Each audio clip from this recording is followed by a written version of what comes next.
श्री राम कौन है, ये प्रश्न बड़े पुराने समय से चला आ रहा है। जब जब समय देश काल परिस्थिति के अनुसार पात्र बदले, प्रश्न करने वाले, प्रश्नकर्ता बदले, उत्तर देने वाले बदले, लेकिन प्रश्न वही।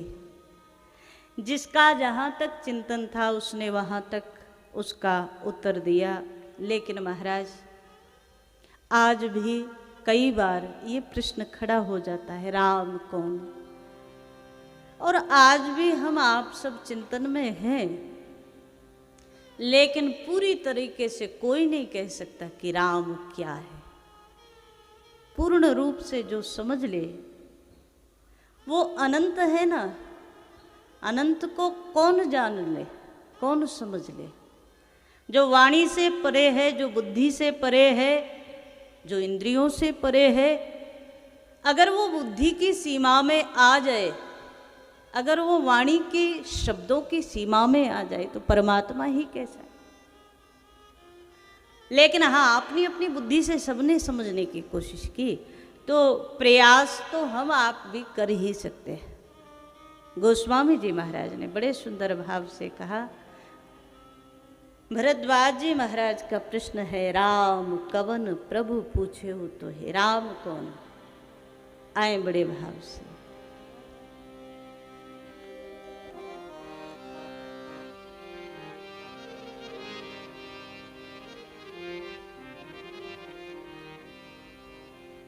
राम कवन प्रभु पूछे हो तो ही। राम कवन प्रभु पूछे हो तो। राम कवन प्रभु पूछे हो तो।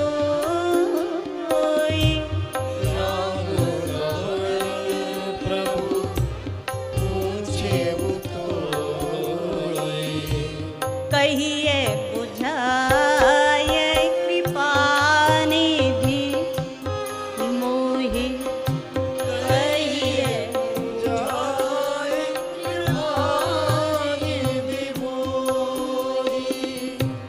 कहिए बुझाए कृपा निधि मोहि। कहिए बुझाए कृपा निधि मोहि। श्री राम कौन है प्रश्न हुआ। राम कवन प्रभु पूछे हो तोई। कहिए बुझाए कृपा निधि मोहि। और हम लोग नित्य इस प्रश्न के चिंतन में हैं। महर्षि वाल्मीकि जी ने नारद जी से पूछा, कौन वस्मिन् सांप्रतम लोके गुणवान कश्च वीर्यवान धर्मज्ञश्च कृतज्ञश्च सत्यवाक्यो दृढ़व्रता। ऐसा कौन है जो इन गुणों से युक्त है। तो हम लोग चिंतन में थे, और इन सब गुणों का समूह अगर कोई है तो भगवान श्री राम। नारद जी ने बताया। तो धर्मज्ञश्च जब कहा, अगर आप साधारण अर्थ लगाएं तो क्या अर्थ निकलेगा। धर्म को जानने वाला। मानो महर्षि वाल्मीकि जी ने जब प्रश्न किया ना, तो महर्षि पूछते हैं नारद जी से कि धर्म को जानने वाला इस लोक में कोई है। अच्छा, क्या धर्म को जानने वाला त्रेता में कोई और नहीं था। धर्मज्ञश्च, धर्म को जानने वाला कोई और नहीं था। फिर राम जी का ही नाम क्यों बताया। धर्म को जानने वाले तो उस समय भी बड़े बड़े रहे होंगे महाराज। आज कलयुग में भी क्या परिस्थिति है पता है आपको। आज कलिकाल में भी जानने वाले तो बहुत हैं धर्म को। अब ये अलग बात है कि मानने वाले कितने है ना। दो बात है ना। एक जानना और एक मानना। तो जानने वाले तो धर्मज्ञश्च का तात्पर्य है जानने वाले, धर्म को जानने वाले, धर्मज्ञ। तो शब्द आया धर्मज्ञ, तो मतलब धर्म को जानने वाले। तो धर्म को जानने वाले तो बहुत है महाराज। रावण धर्म को कम जानता था। रावण से ज्यादा बड़ा ज्ञानी कोई होगा क्या? सुबह सुबह उठता है प्रातः काल, और थोड़ा सा ध्यान देना, सुबह सुबह उठ करके ब्रह्म मुहूर्त में स्नान करता है। स्नान करके सबसे पहले अपने पूजा घर में जाता है। पूजा घर में भगवान शिव का अभिषेक करता है। तो भगवान शंकर का जब अभिषेक पूजन करता है तो शिवलिंगी पर नहीं करता, शिवलिंग पर नहीं करता, सीधा जैसे ही पूजा घर में गया अपने, तो आवाज लगाता है शंकर जी को, महादेव हम स्नान करके तैयार हैं, आप तैयार हो कि नहीं? तुरंत हमारे घर आओ पूजा कराने के लिए। शंभु पूजावन रावण सोनित आवे। शंकर जी को आवाज लगाता है कि हम तो नहा धोकर तैयार हैं पूजा करने के लिए, आप तैयार हो? अगर तैयार हो तो तुरंत हमारे मंदिर में आ जाइए पूजा कराने के लिए। और जैसे ही ये आवाज लगाता है शंकर जी दौड़े चले आते हैं पूजा कराने के लिए। शिव का अभिषेक करता है, पूजन करता है, बाद में शिव को विदा कर देता है। जिस समय इसका मन करता है कि आज तो मुझे वेद पाठ, वेद का स्वाध्याय करना है, वेद पढ़ना है, तो वेद पढ़ना है तो ऐसे ही नहीं कि कभी लिया बैठ गया पढ़ लिया ना, ऐसे नहीं पढ़ता। रावण की दिनचर्या बड़ी विचित्र है हमारे। जब इसको लगता है कि आज मुझे वेदों का स्वाध्याय करना है तो ध्यान करता है कि वेद कौन पढ़ा सकता है। बोले वेद वो पढ़ाए जिसको, जो वेदों का सर्वप्रथम वेदज्ञ है। कौन है? कहा पितामह ब्रह्मा जी। तो जैसे ही इसका मन करता है आज वेद स्वाध्याय करना है वेदों का, तो सुबह सुबह एक आवाज लगाता है पितामह ब्रह्मा के लिए, ब्रह्मा जी आज आप हमारे घर आइए। ब्रह्मा जी तुरंत चले आते। रावण कहता आज हमारा मन है कि आज हमें वेद पाठ करना है, आप वेद पाठ कराइए। क्या विचित्र दिनचर्या है महाराज। स्वयं ब्रह्मा जी वेद पढ़ाने के लिए रावण के घर आते हैं, शंकर जी पूजा कराने के लिए आते हैं। अब इसकी लीला बड़ी विचित्र है हमारी, लेकिन फिर भी कभी चिंतन करके देखो, धर्म को जानना और धर्म को मानना ये दो अलग अलग चीज है। श्री राम के जीवन में जब ये कहा गया ना, महर्षि ने कहा कि धर्मज्ञश्च, श्री राम धर्म को जानते भी हैं और मानते भी हैं। हम में से अधिकांश लोग जानते तो हैं पर मानते नहीं हैं। और हमें ऐसा लगता है कि जानने से ज़्यादा मानना जरूरी है ना। भले ही ज़्यादा जानने की ज़रूरत नहीं है, पर जितना जानते हो उसको मानने की ज़रूरत है। पर उपदेश कुशल बहु तेरे, बहुत सारे लोग हैं। अगर माइक मिल जाए ना तो यहाँ भी ऐसे ऐसे लोग बैठे हैं महाराज कि एक एक अकेला भी 9 दिन कथा कर सकता है। ऐसे ऐसे लोग बैठे हैं, लेकिन सच्चाई है ना, बैठे हैं ना, लेकिन सच्चाई ये है हम कितना जानते हैं ये बहुत बड़ी बात नहीं, हम कितना मानते हैं। एक बार दुर्योधन से प्रश्न किया किसी ने कि तुझे धर्म का पता नहीं है क्या, तू धर्म को नहीं जानता?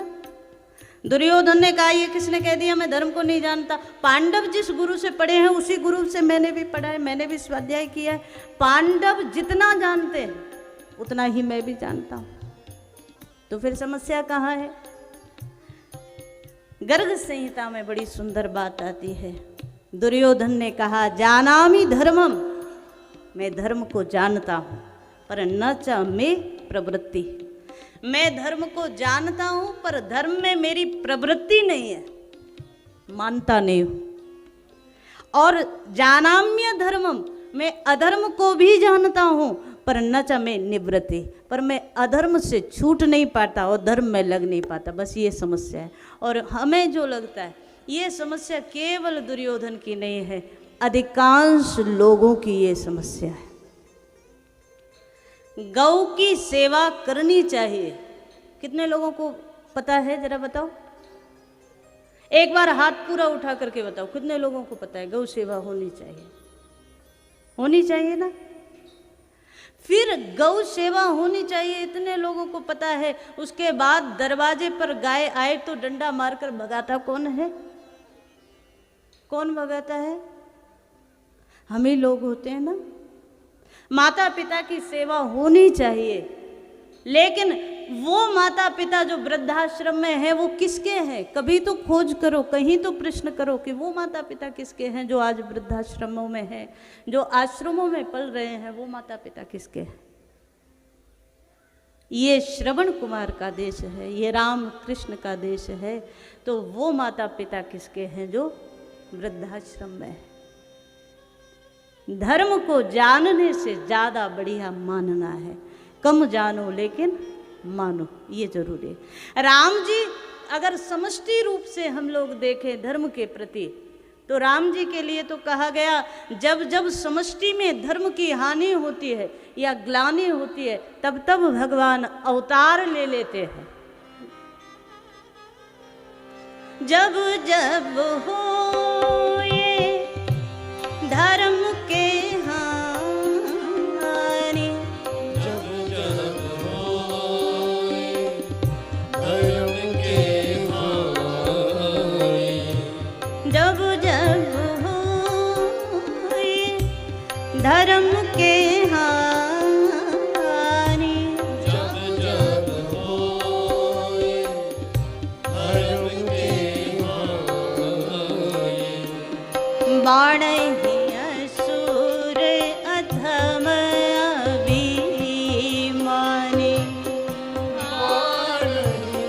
असुर अधम अभिमानी, बाणहि असुर अधम अभिमानी। असुर अधम अभिमानी। जब जब संसार में समष्टि में धर्म की हानि होती है, तब तब परमात्मा अवतार लेकर आते हैं। किस लिए? धर्म संस्थापनार्थ है, धर्म की स्थापना के लिए। और राम रूप में तो मानो साक्षात मनुष्य के धर्म की शिक्षा के लिए ही भगवान ने अवतार लिया। मानव को क्या करना है और क्या नहीं करना है, ये केवल और केवल राम रूप में भगवान ने सिखाया, समझाया। और अगर हम देखें ना, तो हमें कई कई घटनाएं तो ऐसी नज़र आती हैं जिनमें हम लोगों को लगता है, सारे संसार को लगा कि ये धर्म है और ये अधर्म है, पर भगवान की दृष्टि दूसरी है। एक सूक्ष्म घटना आप लोगों को बताएं। जब भगवान श्री राम का वन गमन हुआ तो अधिकांश लोगों को क्या लगा कि राम जी का वन गमन हुआ ये अधर्म हो गया, यही लगन। क्योंकि धर्म तो यही कहता है कि ज्येष्ठ पुत्र को राजा होना चाहिए, और वो सद्गुणों से संपन्न है, सब प्रकार से अधिकारी है। ऐसे अधिकारी श्री राम ही राजा बनने चाहिए थे। और धर्म भी कहता है कि राजा का ज्येष्ठ पुत्र सिंहासन का अधिकारी है, धर्म कहता है। ऐसे में महाराज दशरथ ने भगवान श्री राम को सिंहासन पर नहीं बिठाया, वन भेज दिया। सारी प्रजा को लगा अधर्म हो गया, संसारियों को लगा अधर्म हो गया। पर राम जी से कोई पूछे आपको क्या लगा? राम जी ने कहीं भी एक बार भी नहीं कहा कि वन गमन अधर्म है। भगवान को अधर्म एक जगह लगा। कब? जिस समय भगवान श्री राम को ये सूचना मिली कि आपको सिंहासन मिलने वाला है, और ये भाव आप गंभीरता से श्रवण करना। राम जी को हम ऐसे ही नहीं पूजते हैं, राम जी ऐसे ही जन जन के हृदय के देव नहीं है। जिस समय भगवान श्री राम को प्रथम सूचना मिली कि कल सुबह अयोध्या का सिंहासन आपके हवाले होगा, आपको मिलेगा, सारी प्रजा उत्साहित है, सारे अवध में मंगल हो रहे हैं, पर भगवान उदास हो गए। रात्रि का समय, भवन में अकेले बैठे बैठे श्री राम गंभीर हो गए। नेत्र में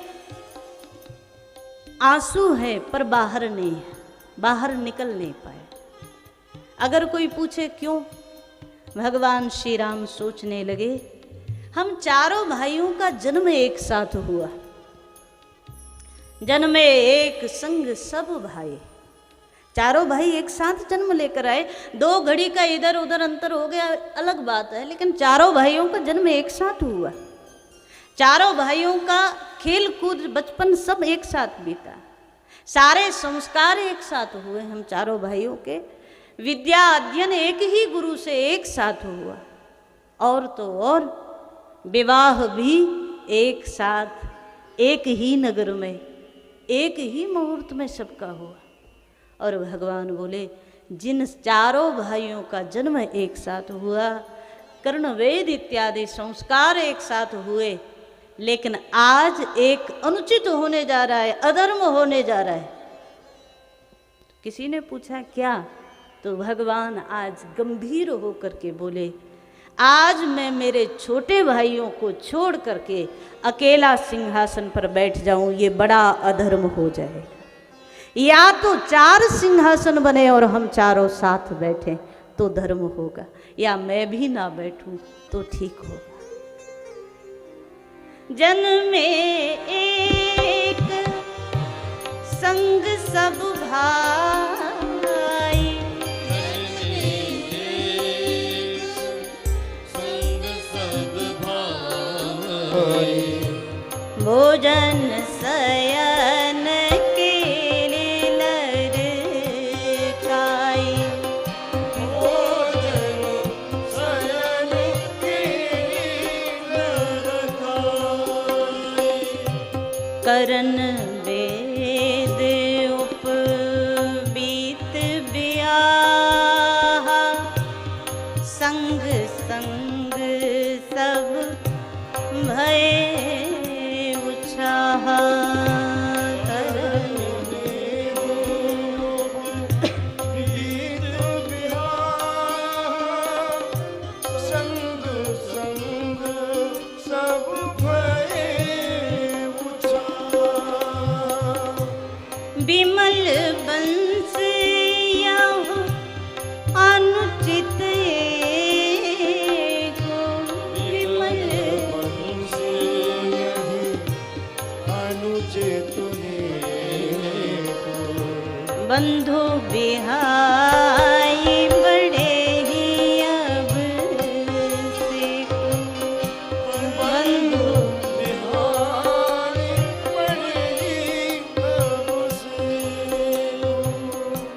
बंधु बिहाय बड़े ही अभी से को।